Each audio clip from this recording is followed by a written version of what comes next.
नमस्कार, जय श्री कृष्णा। आज मैं आपको बताने जा रही हूँ कि कालपुरुषी कुंडली का वह कौन सा भाव है जो आपके भाग्य के सितारे को चमकाता है। सबसे पहले आपके दिमाग में नवम भाव की बात आ गई होगी कि नवम भाव से हम जान पाएंगे कि हमारे भाग्य की मजबूती कितनी है। नहीं, आज मैं आपको बताने जा रही हूँ कि कालपुरुषी कुंडली के प्रथम भाव से लेकर द्वादश भाव में वो सबसे महत्वपूर्ण भाव है प्रथम भाव, यानी आपका लग्न भाव। और दूसरी जो स्थिति बनती है वह है आपके द्वितीय भाव। प्रथम भाव से ही हम अपने भाग्य के यानी सौभाग्य के विचार को देखते हैं। सौभाग्य की चर्चा जब भी आती है तो आप अपने जन्म कुंडली के लग्न को और लग्नेश की स्थिति को जरूर देख लें।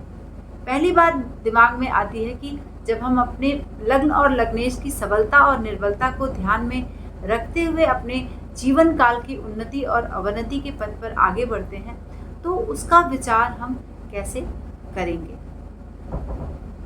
यदि आपका लग्नेश अस्त है, यदि आपका लग्नेश पाप ग्रहों से पीड़ित है, यदि आपका लग्नेश नीच राशि में विद्यमान है, यदि आपका लग्नेश 6, 8, 12 में विद्यमान है, तो आपका प्रथम भाव और लग्न भाव जो है वह कमजोर है। यानी आपके जीवन में सौभाग्य की जो स्थिति है वह क्या है, कमजोर है। यानी हम आपको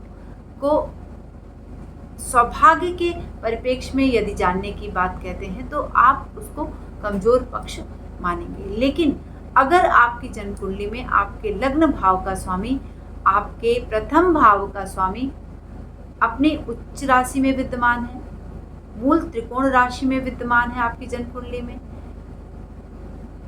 आपकी जन्म कुंडली में स्वराशि में विद्यमान है, आपकी जन्म कुंडली में 1, 4, 7, 10 भाव में यानी केंद्र भाव में विद्यमान है, आपकी जन्म कुंडली में 1, 5, 9 भाव यानी त्रिकोण भाव में विद्यमान है, तो निश्चित तौर पर आपके लग्न का स्वामी, आपके प्रथम भाव का स्वामी बलवान है। और इसके परिप्रेक्ष्य में आप जान सकते हैं कि आप अपने जीवन में उन्नति के पथ पर आगे बढ़ेंगे। ठीक है, सबसे पहले आपको ये देखना है कि अगर यह स्थिति बनती है आपकी जन्म पत्री में, यानी D9 चार्ट में भी आपका लग्नेश उच्च का है, स्वराशि में है, वर्गोत्तम है, तो आपकी जन्मपत्री की बलवान स्थिति को आप जानेंगे। हमारे लग्न का बलवान होना बहुत ही जरूरी है हमारे जन्म कुंडली में, क्योंकि उसी से हम अपने जीवन की समस्त महत्वाकांक्षाओं की पूर्ति करते हैं। और अगर यह स्थिति कमजोर है तो हम उन महत्वाकांक्षाओं को अपने जीवन में कार्यान्वित करने में असफल से हो जाते हैं। आप समझ लें कि अगर आप बीमार हैं तो क्या आप अपने कार्यों को सुचारू रूप से कर पाएंगे? अगर आप स्वस्थ नहीं हैं, अगर आप हष्ट पुष्ट नहीं हैं, आपके अंदर एनर्जी नहीं है आप, तो क्या आप अपनी समस्त कार्यों को करने में सक्षम हो पाएंगे? नहीं।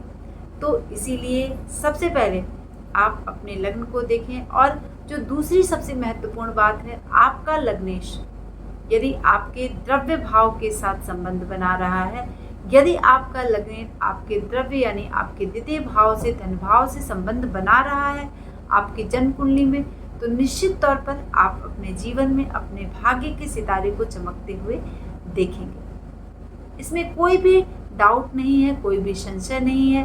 तो आप सबसे पहले अपनी जन्म पत्री में इस स्थिति को देख लें और यह देख लें कि क्या आपका लग्न का स्वामी इन स्थितियों में विद्यमान है। तो निश्चित तौर पर आप इस निर्णय पर पहुंचेंगे कि जीवन काल में हम उन्नति के पथ पर अग्रसर हों। और यदि आपकी जन्म पत्री में आपका लग्नेश कमजोर है, बलवान स्थिति में नहीं है, तो सबसे पहले आप अपने लग्नेश को बलवान करें, क्योंकि आपके लग्नेश से ही होकर आपके 12 भाव की चर्चा आती है। तो आपका लग्नेश, आपका धन, आपका पराक्रम, आपका सुख, आपका पुत्र, आपकी बुद्धि, आपके रोग ऋण शत्रु, आपका कलत्र भाव, आपकी पत्नी, आपका पति, या फिर आपके अष्टम भाव, आपके धन संपत्ति, पैतृक संपत्ति, आपका गुप्त भाव, आपका भाग्य भाव, कर्म, लाभ और व्यय, यानी 12 भाव का जो संबंध है वह सब कुछ आपके लग्न से है। तो इसीलिए अगर आप अपने भाग्य के चरमोत्कर्ष पर पहुंचना चाहते हैं तो सबसे पहले आप अपने लग्न को बलवान करें। अब लग्न को बलवान करने की क्या उपाय है, किस तरह से आप अपने लग्न को बलवान कर सकते हैं। सबसे पहले आप अपने लग्न और लग्नेश के संबंधित मंत्र का जाप करें। जो भी ग्रह है उस ग्रह का आप निश्चित तौर पर जाप करें। उसे संबंधित स्टोन पहन सकते हैं, उसे संबंधित आप रत्न धारण कर सकते हैं, जिससे कि आपका लग्न मजबूत हो सकता है। उससे संबंधित औषधि से आप स्नान कर सकते हैं। लग्नेश से संबंधित औषधि जो है उससे आप हवन कर सकते हैं, उसकी समिधा से आप हवन कर सकते हैं, तो आपका जो लग्न है वह बहुत ही मजबूत स्थिति में हो जाएगा।